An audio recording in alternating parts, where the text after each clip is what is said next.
Ustozsiz boshlangan biznes qanchalik xavfli? Ustozsiz boshlangan biznes qanchalik xavfli? Demak, bu xavfli.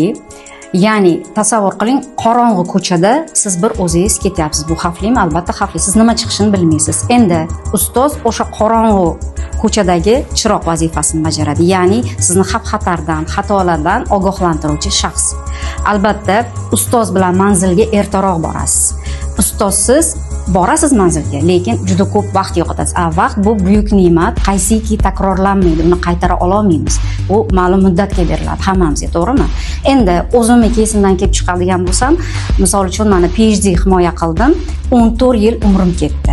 Ya'ni o'zim istagandaqa menga o'sha yo'lchi, yulduz, chiroq vazifasini bajaradigan ustoz topishga qiynaldim.